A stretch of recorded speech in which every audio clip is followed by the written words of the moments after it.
Hey, Dr. Tom Preston here, head coach of Full Circle Coaching Consulting. Thanks for joining us today. If you're enjoying these videos, for heaven's sakes, subscribe and hit the bell, and you'll be notified every time that these videos come out. I want to tell you the story today of Marilyn.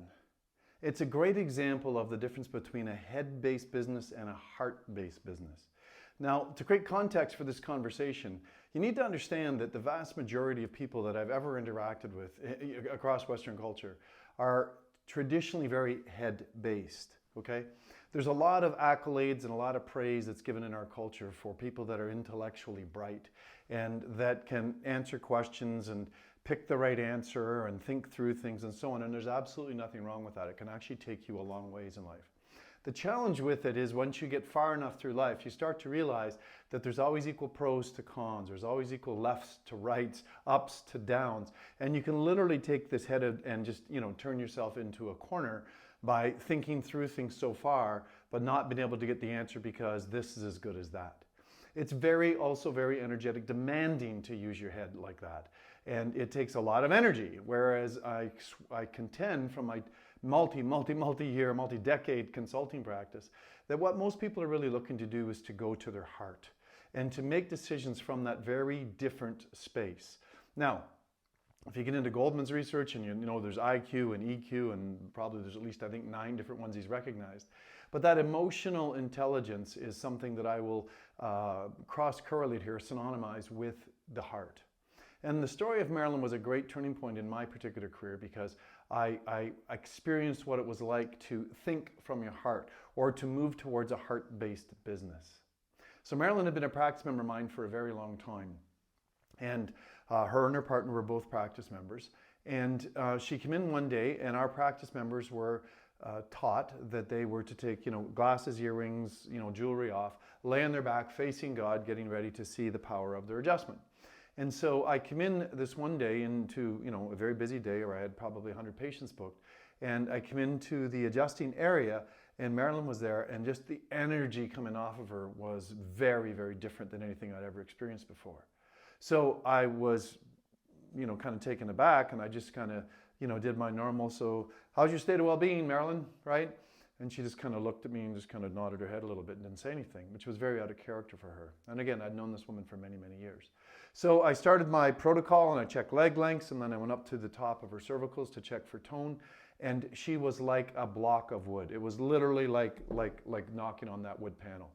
She was so locked up, which again was out of character for her and her neurological pattern.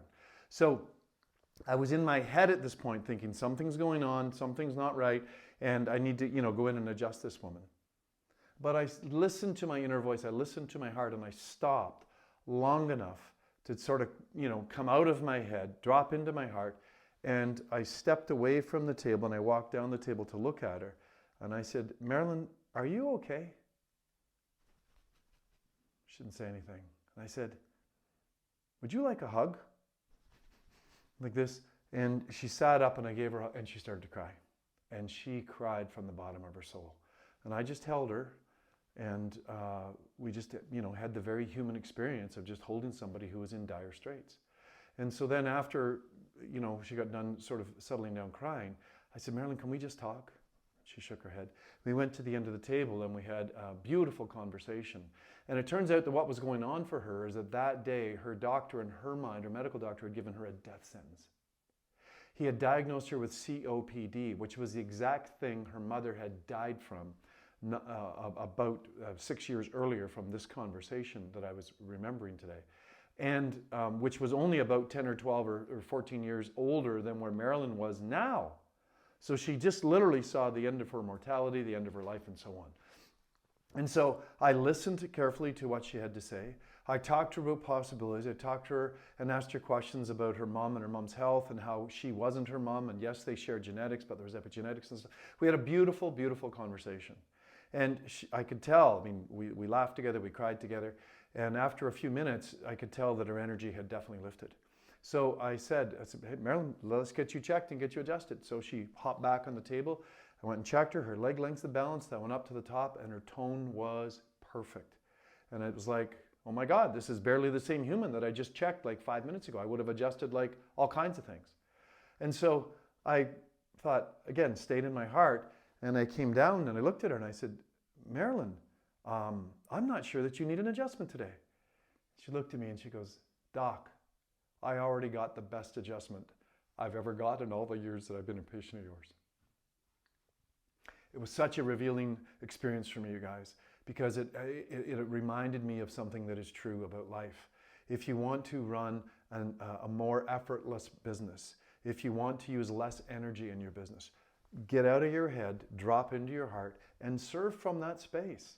Marilyn was a great teacher for me because she taught me the value of dropping into your heart and sharing that space. Because she got the greatest adjustment I think I've ever given on that day, and it had nothing to do with an actual hands-on thrust or anything else. So, I'm challenging you, drop into your heart, figure out what it's like to live and work from that space, and watch the miracles that you'll see and experience every day in your life, particularly in your practice. Dr. Tom signing off, wishing you all the happiness in the world as you move to your heart.